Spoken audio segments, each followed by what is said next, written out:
स्वागत है आप लोगों का एक बार फिर से आपके अपने चैनल में। और मैं उपस्थित हुआ हूँ एक नई वीडियो के साथ जो थर्मोडायनेमिक्स का ही है।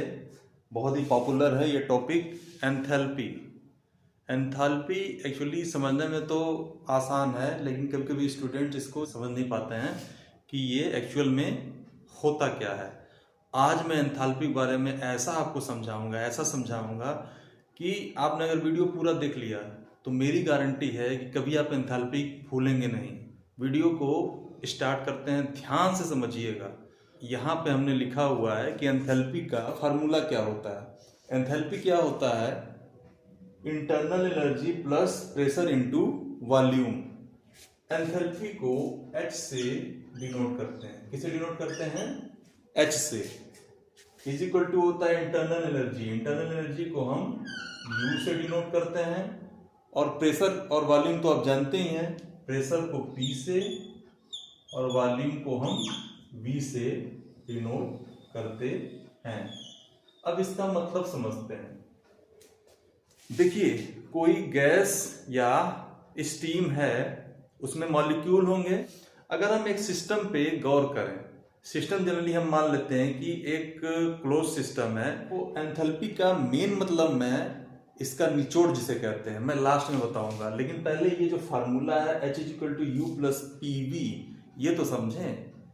जैसे मान लीजिए कि प्रेशर कुकर है।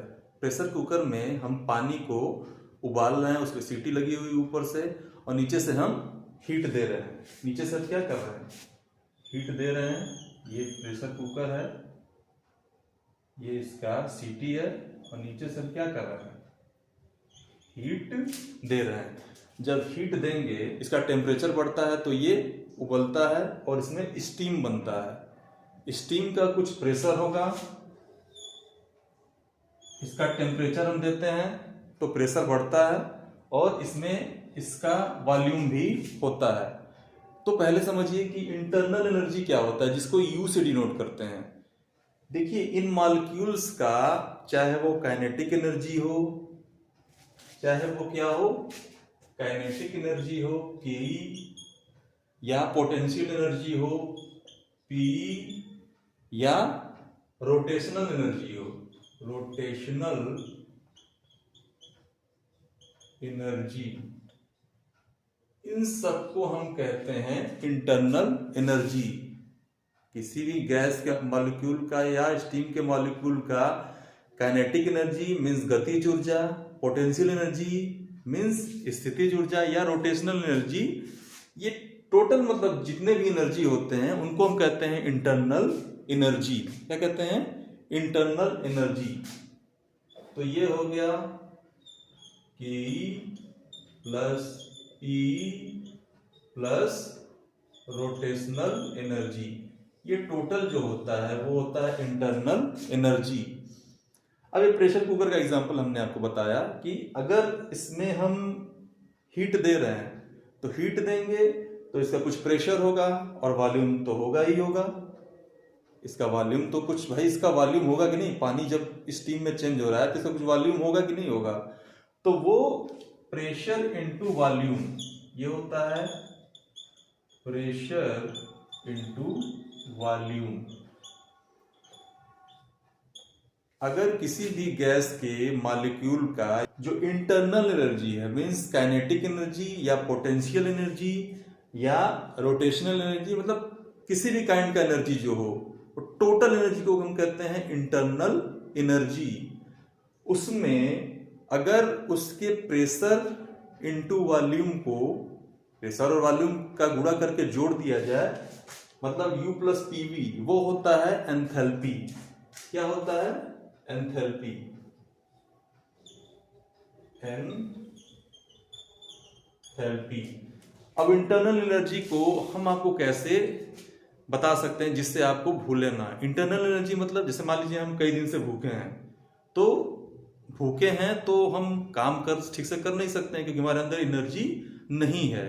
भाई आप देखते हैं कि अगर कोई बंदा है, वो काफी, कुछ लोग एनर्जेटिक होते हैं, देखते ही लग जाता है कि हाँ बंदा एनर्जेटिक है, इसके अंदर एनर्जी है। और कुछ लोग है सुस्त पड़े रहते हैं, बिल्कुल कोई एनर्जी ही नहीं होता है।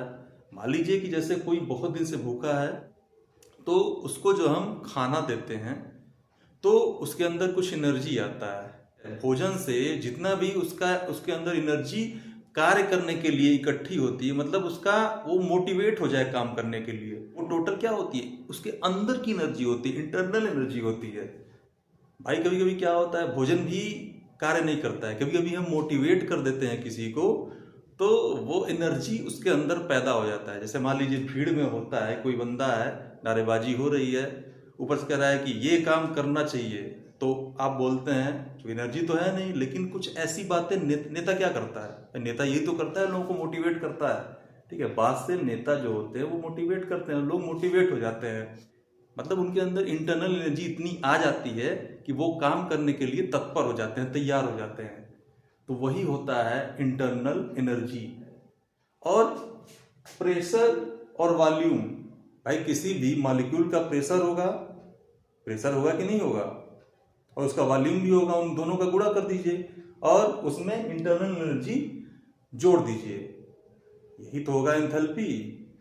अब जनरली एंथैल्पी होता क्या है, एंथैल्पी को सामान्यतः समझिए तो फार्मूला हो गया भाई H=U + PV। लेकिन वैसे एंथैल्पी होता क्या है भाई, आप जानते हैं कि स्टीम का यूज होता है टरबाइन को चलाने के लिए। टरबाइन चलता है तो उससे वर्क मिलता है, मैकेनिकल वर्क, जिससे इलेक्ट्रिसिटी बनती है। भाई टरबाइन चलाना है हमको तो स्टीम की जरूरत होगी कि नहीं होगी, बॉयलर में स्टीम बनेगा। भाई क्यों ना हम इस प्रेशर कुकर से ऐसे स्टीम ले लें और हम टरबाइन को क्या करें, टरबाइन को चलाएं। ऐसा पॉसिबल है क्या? क्योंकि ये जो प्रेशर कुकर में जो स्टीम बनती है उसमें उतना दम नहीं होगा, उसमें उतना एनर्जी नहीं होगा, पावर नहीं होगा टरबाइन को वो चला सके। टरबाइन तो कोई छोटा मोटा होता नहीं है, टरबाइन बहुत बड़ा होता है, ऐसा नहीं कि उसको ऐसे हाथ से छू के चला सकें। भाई उसका आरपीएम 8000, 10000, 12000 आरपीएम पे वो चलता रहता है। तो उसके लिए कोई सामान्य स्टीम की तो जरूरत होगी नहीं, उसके लिए पावरफुल स्टीम की जरूरत होगी। ये पावर का मतलब क्या है, स्टीम का पावर। भाई स्टीम के अंदर कितनी कैपेसिटी है कि वो टरबाइन को चला ले, तो वही कितनी कैपेसिटी है, कितना उसके अंदर दमखम है, उसी को कहते हैं इंथैल्पी। उसी को क्या कहते हैं, इंथैल्पी। कि भाई स्टीम का इतना इंथैल्पी है जिससे वो टरबाइन चला सकता है। भाई हम देख के किसी बंदे को बता सकते हैं कि ये पावरफुल है। जैसे अंडरटेकर है, अंडरटेकर WWE वाला, उसको देख के बता देंगे कि हाँ ये पावरफुल आदमी है, 2-4-5 लोगों को पकड़ के फेंक देगा, उनका तोड़ फोड़ कर देगा, उनको हरा देगा। किसी कमजोर बंदे को, जैसे अंडरटेकर के सामने मैं हूँ, मैं कमजोरी हूँ, मुझे देख के बता देगा कि मतलब अंडरटेकर से मैं हार जाऊंगा, मेरे अंदर उतना दम नहीं है। लेकिन एक स्टीम है, स्टीम को देख के थोड़ी बताया जा सकता है। इसके लिए क्या होता है कि हमको उसका इंटरनल एनर्जी देखना होता है और उसका प्रेशर कितना है, वॉल्यूम कितना है। प्रेशर और वॉल्यूम को का गुणा करके इंटरनल एनर्जी के साथ जोड़ दिया जाता है, तो भाप की वो पावर मिल जाती है हमको, भाप का दमखम मिल जाता है कि हाँ इससे टरबाइन चल जाएगा। तो ये होता है एंथैल्पी। स्टीम की एंथैल्पी से पता चलता है कि स्टीम की कितनी कैपेसिटी है, कितनी क्षमता है कि वो टरबाइन को चला ले जाएगा। आई थिंक आपको समझ में आया होगा। मेरी एक छोटी सी कोशिश थी कि आपको एंथैल्पी सही से समझा पाऊँ, इजली समझा पाऊँ, जिससे आप भूलें ना। अगर फिर भी आपको कोई डाउट होगा तो कमेंट बॉक्स में लिख के पूछ लीजिएगा, और ये बताइएगा भी कि आपको ये वीडियो समझ में आया कि नहीं आया। और चैनल पर नए हो तो सब्सक्राइब कर लीजिएगा, और अपने जान पहचान के लोगों में भी शेयर करिएगा। कॉम्पिटिटिव एग्जाम की जो तैयारी कर रहे हैं स्टूडेंट, उनके पास भी शेयर करिएगा, अपने मित्रों के पास भी शेयर करिएगा। अगर समझ में आया हो तो एक लाइक कर दीजिएगा। Thank you very much.